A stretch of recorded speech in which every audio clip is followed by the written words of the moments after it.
नमस्कार दोस्तों, आप सभी का स्वागत है आपके अपने YouTube channel air force exam paper में। दोस्तों, इस वीडियो में हम लोग एयरफोर्स बायो ग्रुप के लिए मैथ के मॉक टेस्ट को सॉल्व करेंगे। और दोस्तों, ये आज का मॉक टेस्ट नंबर 6 है। अगर आपने इससे पहले के मॉक टेस्ट सॉल्व नहीं किए हैं तो डिस्क्रिप्शन बॉक्स में आपको लिंक दे रखा है, वहाँ से अगर आप लोग सही मॉक टेस्ट को सॉल्व कर सकते हैं। और दोस्तों, अगर आपको ये वीडियो अच्छा लगे वीडियो को लाइक कर देना। और दोस्तों, अगर आपने अभी तक चैनल को सब्सक्राइब नहीं किया है चैनल को सब्सक्राइब भी करना और बेल आइकन को भी प्रेस कर लेना। दोस्तों, अगर आपको इसी प्रकार के और भी मॉक टेस्ट चाहिए, दोस्तों मैंने एयरफोर्स बायो ग्रुप के लिए लगभग 300 मॉक टेस्ट पढ़ा दिए हैं, जिसका लिंक आपको डिस्क्रिप्शन बॉक्स में दिया गया है। अगर आपने वो सभी मॉक टेस्ट सॉल्व कर लिए तो आप लोग एयरफोर्स बायो ग्रुप में बहुत ही अच्छा स्कोर कर पाएंगे।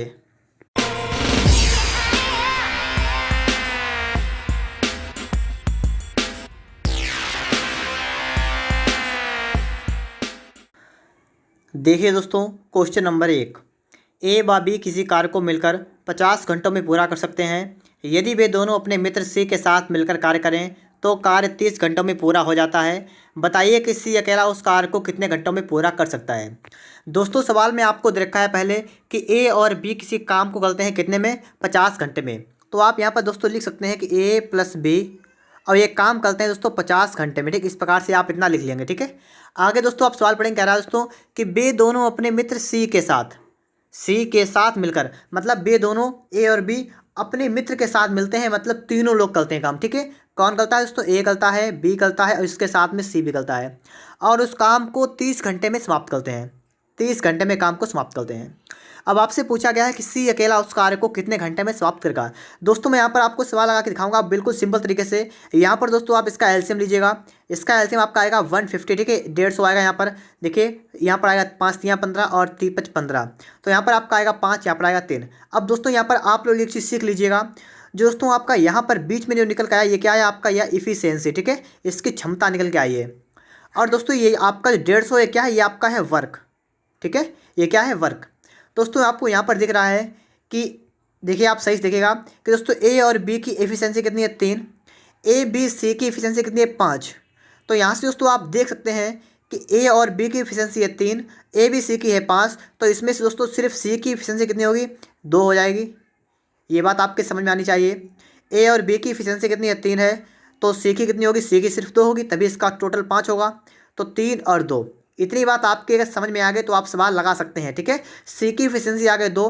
अब दोस्तों आपको निकालना है सी अकेला उस कार्य को कितने घंटों में पूरा कर सकता है। अब बिल्कुल सिंपल सा काम रह गया आपको, है सी निकालना है आपको, सी कितने घंटों में कार्य कर सकता है। अब दोस्तों आपको क्या करना है, आपको टाइम निकालना है। सूत्र होता है टाइम बराबर वर्क अपान एफिशिएंसी। ठीक है, क्या होता है, वर्क अपान एफिशिएंसी होता है। आप लिखेंगे बराबर वर्क कितना है दोस्तों, वर्क टोटल कितना है दोस्तों, 150 लिखेंगे, 150 अपान दोस्तों लिखा है एफिशिएंसी। और एफिशिएंसी किसकी निकाली है, आपको काम करवाना है सी से, तो एफिशिएंसी हमें लिखना है सी की। सी की एफिशिएंसी में निकाली, यहाँ पर कितनी आई, 2। आप कहेंगे 2 कैसे आए दोस्तों, जब आप 5 से 3 को घटाएंगे माइनस करेंगे तो आपका 2 बचेगा, यही आपकी सी की एफिशिएंसी होगी। तो आप दोस्तों ये 2 से काटेंगे तो आपका बचे कितना, यहाँ पर 75। ठीक है, यही आपका करेक्ट आंसर होगा कि सी अकेला उस कार्य को 75 घंटों में पूरा कर सकता है। दोस्तों ऑप्शन नंबर डी वाला यहाँ पर राइट आंसर हो जाएगा। ठीक है, सवाल को अच्छी तरीके से समझिएगा। अगर आपको सवाल समझ में ना आया हो तो वीडियो को दोबारा देखिएगा और सवाल को सही से समझ लीजिएगा। ठीक है, आगे दोस्तों आपके लिए क्वेश्चन नंबर आ चुका है 2 नंबर। यहाँ पर दोस्तों आपसे सवाल क्या कह रहा है कि दो संख्याएं 3:4 के अनुपात में हैं। यदि उनका लघुत्तम समापबलतक 84 हो तो इनका महत्तम समापबलतक ज्ञात कीजिए। दोस्तों यहाँ पर आपको संख्याओं का अनुपात रखा है 3 अनुपात कितना है, 4। ठीक है, और दोस्तों इनका आपको एलसीएम रखा कितना दोस्तों, एलसीएम इसका है 84। अब दोस्तों आपको निकालना है क्या, एचसीएफ निकालना है। ठीक है, एचसीएफ निकालना है। अब दोस्तों यहाँ पर आप करेंगे क्या, ठीक है, क्या सोचेंगे, क्या लगाएंगे, लॉजिक तो आपका लगेगा। यहाँ पर दोस्तों आप मासा इसका मान लेंगे एक्स। ठीक है, क्या मानेंगे, इसका मासा मान लेंगे एक्स। अब दोस्तों आप सभी को पता होता है मासा होता क्या है, जो संख्याओं में कॉमन होता है। तो इसका मतलब दोस्तों संख्या आपकी क्या हो जाएगी, ये वाली जो है आपकी हो जाएगी 3x, ये हो जाएगी 4x। तो एक संख्या 3x, एक संख्या आपकी 4x, ये आपकी 2 संख्या हो जाएंगी। इनका मासा x है, लासा 84 है। ये बात आपको क्लियर होगी। अब दोस्तों आपको एक सूत्र याद होना चाहिए कि संख्याओं का गुणनफल बराबर लासा गुणा मासा। मैंने क्या बताया आपको, संख्याओं का गुणनफल बराबर होता है लासा गुणा मासा। तो यहाँ पर दोस्तों क्या करेंगे, संख्याओं का गुणनफल 3x गुणा 4x बराबर लासा गुणा मासा। तो 84 और गुणा कितना करेंगे दोस्तों, यहाँ से x है। ठीक है, मासा कितना इसका x से लिखेंगे x। अब आपने इतना कर दिया होगा। अब इसको आप हल करेंगे फटाफट से। देखिए x से आपका x खत्म हो जाएगा, यहाँ पर आपका दोस्तों हुआ 12x बराबर हुआ दोस्तों 84, ठीक है, इतना हो गया। और दोस्तों यहाँ से आप हल कर सकते हैं 12×12 12 7 84, तो आपका x कितना आएगा 7। x का मान दोस्तों आया है 7। आपसे पूछा गया है मासा, आपने मासा माना कितना था 7, x तो x की वैल्यू है 7, तो यही करेक्ट आंसर दोस्तों होगा। ऑप्शन नंबर यहाँ पर डी वाला राइट आंसर होगा, ठीक है 7। ऑप्शन नंबर डी वाला यहाँ पर राइट आंसर हो जाएगा। चलिए बढ़ते हैं दोस्तों क्वेश्चन नंबर 3 पर। इस सवाल को पढ़िएगा फटाफट से। कह रहा है दोस्तों कि 3 घनों की भुजाएं 3 सेमी, 4 सेमी, 5 सेमी हैं। इन तीनों घनों को पिघलाकर एक बड़ा घन बनाया जाता है। इस घन की भुजा बताइए। अब दोस्तों देखिए, आपके सामने 3 घन थे। मान लीजिए ये एक घन है, ठीक है। घन मतलब इस प्रकार से होता है, घन दोस्तों होता है इस प्रकार से होता है, ठीक है, इस प्रकार से आपका घन होता है। लेकिन दोस्तों आपने क्या मान लिया, आपने मान लिया 3 घन है, ठीक है। 3 घन है, इसमें एक की भुजा है 3 सेमी, दूसरे की 4 है, तीसरे की 5 है। आप सभी को पता होता है दोस्तों कि घन, देखिए आपका एक घन ये है, एक घन ये है, एक घन ये है, ठीक, इस प्रकार 3 घन है। और दोस्तों आपसे कहा गया तीनों को मिलाइएगा तो आपका एक बड़ा घन इस प्रकार से बन जाता है, ठीक है, इस प्रकार से बड़ा घन बन जाता है। दोस्तों आपसे इसकी भुजा पूछी गई है। निकालने का तरीका बिल्कुल सिंपल है दोस्तों, आप सभी को पता होना चाहिए घन का आयतन क्या होता है। घन का दोस्तों आयतन क्या होता है, आयतन होता है दोस्तों ए क्यूब, मतलब भुजा क्यूब, भुजा क्यूब। एक भुजा दोस्तों है 3, एक है 4, एक है 5। इन तीनों का आयतन निकालेंगे, इन तीनों का क्या निकालेंगे, टोटल आयतन निकालेंगे दोस्तों। तो आयतन आपका कितना आएगा दोस्तों, आयतन निकाले टोटल, ठीक है। तो कितना होगा आपका, देखिए पहली भुजा है 3 तो इसका हो जाएगा 3 क्यूब, प्लस दूसरी है 4 तो इसका होगा 4 क्यूब, प्लस तीसरी है दोस्तों 5 तो इसका होगा 5 क्यूब। ये बात आपके समझ में आ रही होगी, ठीक है। सबका क्यूब करेंगे मतलब सबका आयतन निकाल के जोड़ लेंगे। तो 3 क्या होते हैं कितना 27 हुआ, 4 का हुआ 64, 5 का कितना हुआ 125, ठीक है। अब इन सबको ऐड करेंगे, देखिए 5 4 9, 9 7 16 का 6 यहाँ से लगा 1, 2 1 3, 3 6 9, 2 11 का 1 यहाँ से लगा 1, आपका होगा 216। आयतन दोस्तों आपका निकल के आ गया, कितना आ गया दोस्तों यहाँ पर 216 आपका आयतन यहाँ पर निकल के आ चुका है। लेकिन दोस्तों आपको घन की भुजा बतानी है, घन की भुजा बतानी है। आपका आयतन निकल के यहाँ पर आ चुका है, भुजा यहाँ से निकालेंगे। कैसे निकालेंगे, वीडियो में आप लोग लास्ट तक बनिएगा और सभी सवालों को ध्यानपूर्वक समझिएगा। आपको दोस्तों आपको देखा है आयतन कितना है, आयतन है 216 यहाँ पर है, आपको निकालनी है भुजा। तो आप यहाँ जानते हैं दोस्तों भुजा क्यूब होता है आयतन का सूत्र, तो आपको देखा है 216। भुजा क्यूब कितना दोस्तों है 216 यहाँ पर है। तो दोस्तों यहाँ पर आपका क्या आंसर होगा ये समझिएगा। भुजा क्यूब आपको दे रखा है कितना है, ये 6 का क्यूब है, ठीक है, 6 रंग 36 छंगा 216। तो यहाँ पर भुजा क्यूब कितना है दोस्तों, यहाँ पर आपका 6 का क्यूब है दोस्तों। यहाँ से आप लोग 3 3 काटेंगे तो आपकी भुजा निकल के आएगी सिर्फ 6 सेमी, ठीक है। यही आपका दोस्तों करेक्ट आंसर होगा। ऑप्शन नंबर दोस्तों यहाँ पर ए वाला करेक्ट आंसर दोस्तों हो जाएगा, ठीक है, 6 सेमी। ऑप्शन नंबर ए वाला यहाँ पर राइट आंसर क्या होगा 6 सेमी। बढ़ते हैं दोस्तों क्वेश्चन नंबर 4 की तरफ। अब दोस्तों यहाँ पर गोले की बात की जा रही है, ठीक है। गोले वाले सवाल यहाँ पर हम लोग किस प्रकार से लगाएंगे आप यहाँ पर पहले ये समझ लेगा, ठीक है।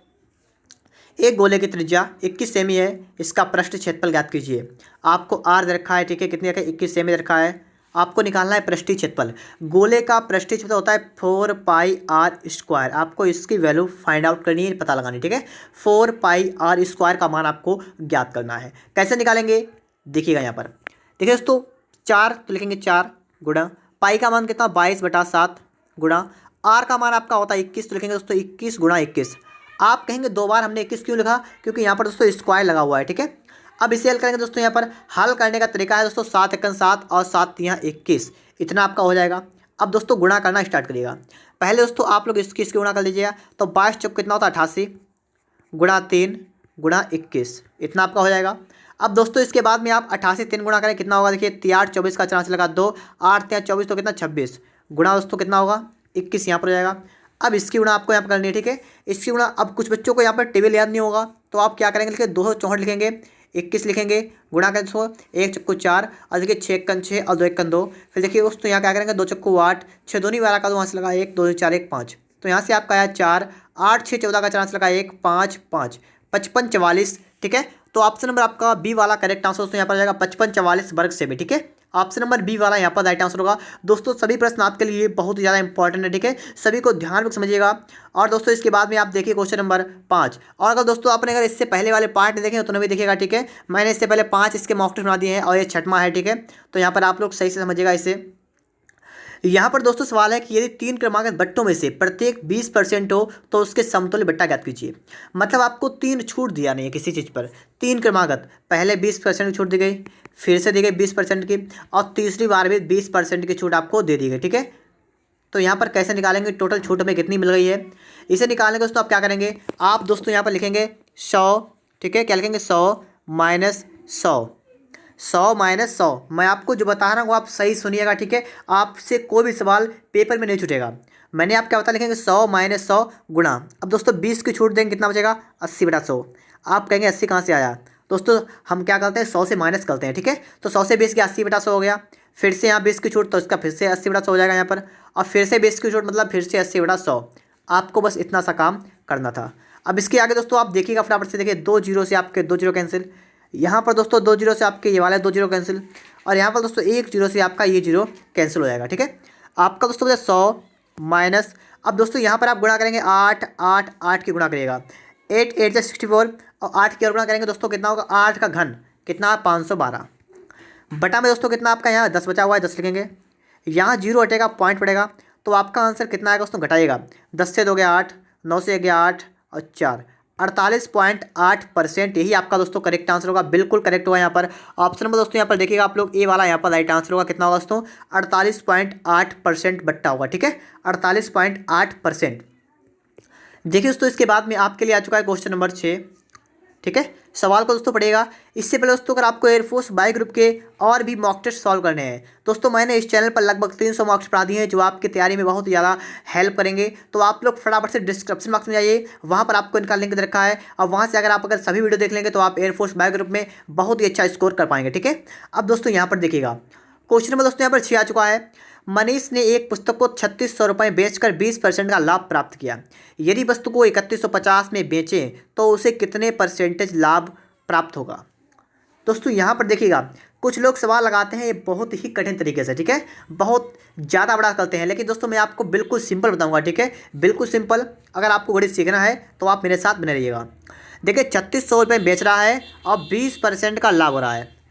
20% का लाभ कब हो रहा है, जब वो किसी वस्तु को 3600 में बेच रहा है। देखिए वैसे आप सभी जानते हैं किसी भी वस्तु का क्रय मूल्य अगर माने कितना होता है 100% होता है, ये तो आप सभी को पता होगा, ठीक है।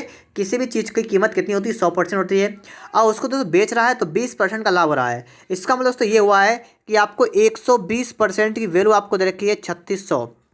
अगर आपके बात ये समझ में आ गई तो आप सवाल लगाने में आप तो कोई नहीं रोक सकता। यहाँ पर क्या है 3600 में वस्तु को बेचकर 20% का लाभ प्राप्त करता है। देखिए 100 उसकी कीमत तो 100 रुपये मान लीजिए, और 20 का लाभ हुआ तो इसका मतलब 120 की कीमत आपको दे रखी है, ठीक है। तो 120% की वैल्यू यहाँ से आपने निकाली कितनी है 3600 यहाँ पर रखी है। यहाँ से दोस्तों आप एक काम कर सकते हैं, देखिए दोस्तों जीरो से आपका जीरो कैंसिल होगा, और 12 से काटेंगे 12 3 36 30, तो 1% की वैल्यू आपने निकाली है कितनी आई है दोस्तों 1% की वैल्यू कितनी आई है 30। 1% की वैल्यू आपने निकाली कितनी आई है दोस्तों 30 आ गई है। अब आपको यहाँ पर क्या निकालना है, कह रहा है दोस्तों कि वह वस्तु को 3150 में बेचे तो उसे कितने परसेंटेज लाभ होगा। मतलब यहाँ पर आपको कह रखा है कि अब उसे अगर बेचे कितने में 3150 में बेचे, 3150 में बेचे तो उसे कितने परसेंट का लाभ होगा, ये दोस्तों आपको बताना है। मतलब कितने परसेंट की वैल्यू 3150 है, बात को समझ लीजिएगा। 1% की वैल्यू दोस्तों कितनी है, 1% की वैल्यू आपने यहाँ निकाली है 30 रुपये, तो कितने परसेंट की वैल्यू 3150 है। निकालने का तरीका बिल्कुल सिंपल है, आप एक काम करेंगे सिर्फ, ठीक है, समझ लीजिएगा। 3150 को आप भाग करेंगे 30 से, दोस्तों यहाँ पर क्या करेंगे जीरो जीरो कैंसिल हुआ, 3 से काटे 3 1 3 0 5 15 105। तो इसका मतलब ये हुआ दोस्तों कि 105% की वैल्यू कितनी है 3150।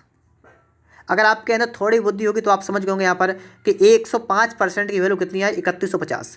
अब दोस्तों यहाँ पर बिल्कुल सिंपल सा एक काम और करना आपको है। देखिए दोस्तों CP आपका है 100%, आपका जो SP है SP वो कितना है 105%। आप यहाँ से देख सकते हैं कितने परसेंट का फ़ायदा हो रहा है, बताइएगा कितने का हो रहा है। तो 100 यहाँ 105, तो इसका दोस्तों 5% का फ़ायदा हो रहा है। ऑप्शन नंबर दोस्तों यहाँ पर ए वाला करेक्ट आंसर होगा, ठीक है, 5%। ऑप्शन नंबर दोस्तों यहाँ पर ए वाला राइट आंसर हो जाएगा। चलते हैं दोस्तों क्वेश्चन नंबर 7 पर।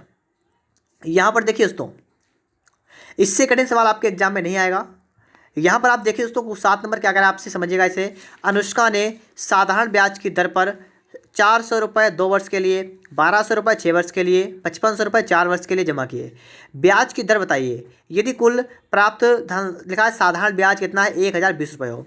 आप सभी को तो ये तो पता है कि साधारण ब्याज का सूत्र क्या होता है, मूलधन गुणा दर गुणा समय बटे 100। तो मतलब दोस्तों क्या होता है SI क्या होता है बराबर P इंटू R इंटू, ठीक है, T/100। मूलधन दर समय बटे 100। अब दोस्तों देखिए, आपको ब्याज दे रखा है वो आप लिख लेंगे पहले, ठीक है। ब्याज कितना दोस्तों यहाँ पर है, ब्याज दोस्तों यहाँ पर आपको दे रखा है 1020। चाहे आप इसे यहाँ पर ना लिखें, आप SI यहाँ पर लिखें, कोई समस्या नहीं होगी, ठीक है। SI को आप किधर भी लिख लें, कोई समस्या नहीं होगी। यहाँ से हटाइए और पीछे लिख लीजिए, कोई समस्या नहीं है। तो पहले मूलधन देखेंगे। देखिए 400 रुपये 2 वर्ष के लिए। अब यही बात समझने वाली है। देखिए हम करेंगे क्या, ठीक है, हम क्या करेंगे, हम लोग यहाँ पर देखिए दर निकालनी है, हमें दर निकालनी है। तो दर को सबसे लास्ट में करेंगे और पहले हम खाली मूलधन और समय लिखेंगे। पहला है 400 2 वर्ष के लिए, 400 2 वर्ष के लिए, प्लस 1200 6 वर्ष के लिए लिखेंगे, 1200 6 वर्ष के लिए, प्लस 5500 लिखा है 550 4 वर्ष के लिए, देखेंगे 550 4 वर्ष के लिए। अपान दोस्तों क्या होता है 100। और दोस्तों यहाँ पर आर आपका बचा हुआ है, वो क्या होगा, ठीक है। तो आर दोस्तों क्या होगा, आप इसको बंद करिएगा और गुणा आप लिखेंगे आर, बराबर कितना है आपका है 1020। आपको दोस्तों ये दे रखा है, अब आपके समझ में आ गया होगा। आपको इसका मान दे रखा है, अब आपको इसे हल करना है। कैसे हल करेंगे, आर का मान कैसे निकालेंगे, देखिएगा यहाँ पर। अब दोस्तों यहाँ पर क्या करेंगे, देखिए 4 दूनी 8 आपका होगा दोस्तों 800, ठीक है। कितना होगा 800 यहाँ पर हो जाएगा 800, प्लस 12 छंग 72 मतलब 7200 हो जाएगा यहाँ पर, प्लस यहाँ पर गुणा करिएगा, देखिएगा 4 0 0 4 पंचे 20 का 0 वहाँ से लगा 2 4 पंचे 20 तो 2250, ठीक है। गुणा में क्या होगा आर बराबर। अब दोस्तों देखिए ये 100 है, ये 100, इसकी गुणा हो जाएगी इसमें, तो आपका कितना आएगा दोस्तों 1 0 2 1 1 1, ठीक। इस प्रकार से इतने 3 जीरो आपके यहाँ पर लग जाएंगे। इतनी बात दोस्तों आपके अगर समझ में आ गई तो आप सवाल लगा पाएंगे आगे। अब आपको सिर्फ इसको जोड़ना है, ठीक है। तो जोड़िएगा फटाफट से दोस्तों, यहाँ पर देखिएगा इन सबको आपको जोड़ना है, ठीक है। तो देखिए 7200 और 800 ये टोटल मिलके आ गया आपका 8000। कितना आ गया 8000, तो ये हो गया। और 2000 तो 10,000 तो होगा दोस्तों आपका 10,200। अब बराबर आपका होगा दोस्तों गुण इंटू आर और कितना होगा दोस्तों बराबर 10 2, ठीक है। इस प्रकार से इतना आपका दोस्तों हो जाएगा, ठीक है। इतना तो आप कर लेंगे। अब इसके बाद में तो आपको सिंपल सा काम करना एक है। देखिए दोस्तों ये वाला आप काटेंगे इतना तो पूरा आएगा सिर्फ 10 बार, तो आर की वैल्यू निकल के आएगी 10%, ठीक है। कितनी आएगी 10% आएगी। तो यहाँ पर दोस्तों आपका बी वाला करेक्ट आंसर होगा, कितना होगा दोस्तों 10%, ठीक है। ऑप्शन नंबर बी वाला यहाँ पर राइट आंसर होगा 10%। इसके बाद दोस्तों आप देखिए क्वेश्चन नंबर 8 यहाँ पर करा है। एक परिवार के 4 सदस्यों की औसत आयु 63 वर्ष है। यदि उनमें से 3 सदस्यों की औसत क्रमशः 110 95 25 वर्ष हो तो चौथे सदस्य की आयु ज्ञात कीजिए। सबसे पहले दोस्तों आपको दे रखा है 4 सदस्यों की औसत आयु कितनी है 63 वर्ष है। यहाँ पर दोस्तों आप देखेंगे कि देखिए 4 सदस्य हैं, कितने हैं सदस्य हैं, इनकी औसत आयु रखी है, इनका औसत देखा है और इनका योग निकालेंगे हम। कैसे निकालेंगे देखिएगा, 4 हैं सदस्य, औसत है कितना है 63, तो योग निकालिए 4 3 12 का 2 वहाँ से लगा 1 6 चौक 24 है कितना 25, तो इसका योग हुआ 252, ठीक है। इतना तो आप जानते हैं। अब दोस्तों आप यहाँ पर एक काम देखिएगा, यहाँ पर आपको 3 की आयु आपको दे रखी है, कितनी है दोस्तों, एक की है 100 110, ठीक है। 110 है एक की है 95, एक की है 25, तो 5 5 10 का 0 वहाँ से लगा 1, तो 9 1 10 तो 12 1 13 कितना से लगा 1 2 230। यहाँ पर 3 की है 230, तो आप यहाँ पर करेंगे क्या दोस्तों 230 को इससे माइनस कर देंगे, तो आपका निकल के आएगा 22 वर्ष। यही आपका राइट आंसर होगा, ठीक है। चौथे की पूछी गई है तो चौथे कितनी होगी दोस्तों 22 वर्ष। ऑप्शन नंबर बी वाला यहाँ पर राइट आंसर होगा दोस्तों। अगर आपको वीडियो अच्छा लग रहा है वीडियो को लाइक कर दीजिएगा, चैनल को सब्सक्राइब भी कर लीजिएगा।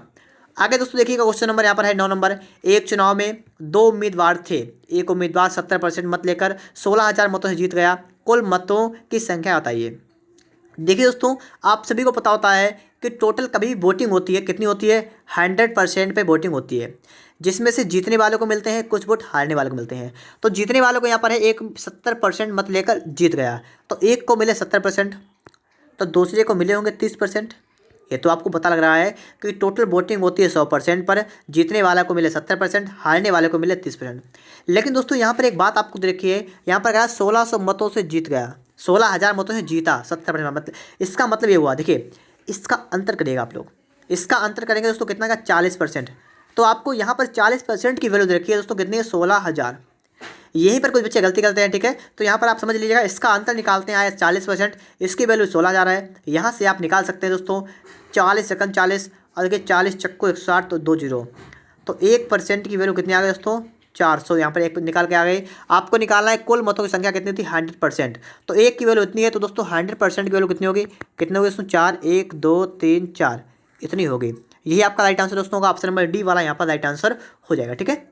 इसके बाद दोस्तों आपके लिए नेक्स्ट क्वेश्चन यहाँ पर आ चुका है, 10 नंबर यहाँ पर है। यहाँ पर दोस्तों आपको सही से देखना है, ठीक है।